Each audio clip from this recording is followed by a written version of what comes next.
Assalamualaikum warahmatullahi wabarakatuh. Teman-teman, kita jumpa lagi dalam channel Little Garden. Semoga teman-teman semuanya dalam keadaan sehat ya. Teman-teman, pada video kali ini saya akan mereview satu bahan bonsai lawa saya ini, dan akan saya ganti media tanam dan potnya. Bahan bonsai lawa ini saya tanam sekitar 2 tahun lebih. Awalnya ini kurang lebih sebesar jempol kaki orang dewasa yang saya dapat dari pinggiran sungai, dan sebenarnya target besar pohon ini bukan ukuran kecil seperti ini. Awalnya bahan ini akan saya jadikan bonsai yang berukuran besar, kemudian saya tanamlah di lahan ground, dan ternyata setelah beberapa lama pohon ini tertimpa pohon pisang dan akhirnya patah. Jadi terpaksa saya press pada patahan dan jadilah bahan bonsai dengan ukuran small seperti ini. Dan seperti pada umumnya untuk pohon jenis ficus seperti loa atau beringin, kelebihannya adalah pada perakaran dan pertumbuhan yang lumayan cepat, sehingga umumnya gaya yang cocok untuk jenis ficus adalah gaya formal atau informal, dengan salah satu ciri khasnya pada perakaran yang kokoh yang ditandai dengan perakaran yang tumbuh keliling. Dan untuk akar jenis ficus ini gampang diprogram karena cepat besar. Kemudian kedua gaya ini, gaya formal atau informal, juga menurut saya paling gampang dibuat, terutama bagi saya yang bisa dibilang masih baru di dunia bonsai dibanding dengan gaya-gaya bonsai lainnya. Oh ya teman-teman, terkait dengan perakaran pada bonsai ini juga menjadi hal yang sering menjadi perdebatan dalam memprogram sebuah bonsai, terutama biasanya di grup-grup belajar bonsai, adalah mengenai perakaran pada bonsai ini. Kalau saya dibikin simpel saja ya teman-teman, perakaran disesuaikan dengan gaya pohon yang akan dibuat.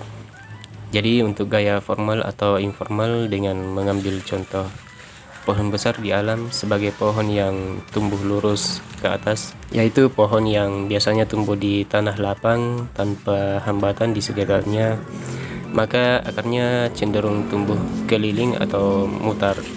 Dan tentu saja akar yang dibuat atau diprogram tanpa mengabaikan sisi natural atau kealamian pohon yang diprogram. Sementara itu untuk gaya bonsai lainnya seperti gaya miring atau gaya cascade ataupun gaya menggantung punya kriteria akar tersendiri, dan mungkin akan terlihat aneh jika akarnya tumbuh keliling. Tapi ini kembali lagi pada selera dan tujuan bonsai itu dibuatnya.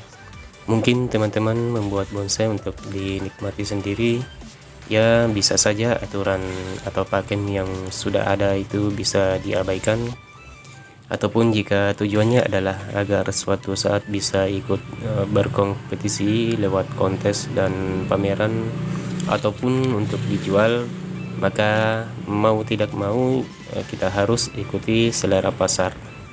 Kembali lagi pada bahan bonsai loa ini. Jadi ya teman-teman, bahan ini dulunya tanpa saya lakukan pecah batang seperti pada umumnya yang dilakukan teman-teman pemain bonsai sekarang. Biasanya melakukan pecah batang untuk mendapatkan pangkal batang yang membesar. Tapi ini saya hanya beri tatakan di bawah akar, dan setelah beberapa lama seiring dengan pertumbuhan akar, maka pangkal batang akan membesar dengan sendirinya. Jadi untuk bahan bonsai loa ini punya beberapa kelebihan, di mana bahan bonsai loa ini masih sangat gampang ditemui. Biasanya banyak tumbuh di pinggir-pinggir saluran air atau pinggir sungai, bahkan di perkotaan pun masih sering saya temui, sehingga bahan ini sangat cocok bagi kita yang masih pemula sebagai bahan untuk belajar. Dan seperti yang saya katakan sebelumnya dalam memprogram sebuah bonsai, biasanya target atau rencana awal bisa saja tidak sesuai dengan hasil akhir, dan ini adalah hal yang lazim terjadi. Misalnya target besar pohon atau gaya awal yang sudah direncanakan dalam perjalanannya bisa berubah karena beberapa hal. Terkadang ada perubahan baik itu gaya maupun ukuran bonsai itu sendiri, bahkan sampai bahan bonsai itu dinolkan kembali atau dimulai lagi dari awal. Jadi hal ini biasa disebabkan oleh beberapa faktor. Bisa saja karena bertambahnya pengetahuan kita tentang bonsai atau pohon atau percabangan yang tumbuh tidak sesuai dengan yang diharapkan, dan faktor-faktor lain yang bisa menyebabkan pohon tersebut mau tidak mau harus diubah seperti yang saya sebut di awal tadi. Maka disinilah kesabaran sangat berperan dalam memprogram sebuah bahan bonsai. Bagi saya sendiri yang tanpa ada teman yang sudah berpengalaman yang bisa mengajari, hanya belajar otodidak dan juga memanfaatkan berbagai media baik di internet ataupun di buku-buku, mau tidak mau pasti ada kesalahan-kesalahan yang dibuat. Jadi dalam proses belajar sambil praktek tersebut, terkadang kita banyak melakukan kesalahan. Tapi ini tidak akan jadi masalah ya, karena senior-senior yang sekarang pun pernah belajar dan pasti melakukan kesalahan. Dan jika memang sudah hobi, maka tidak akan membuat kita berhenti menggeluti hobi bonsai ini. Jadi tantangan terbesar dalam membuat bonsai adalah tentang waktu. Bonsai tidak akan jadi hanya dalam waktu 1-2 tahun, tapi ini semua akan terbayarkan dan akan muncul kepuasan tersendiri setelah apa yang kita usahakan selama bertahun-tahun dengan hasil karya dari tangan dan pemikiran sendiri. Baiklah teman-teman, sekian video dan seri kali ini, semoga bermanfaat. Mohon maaf jika ada kesalahan.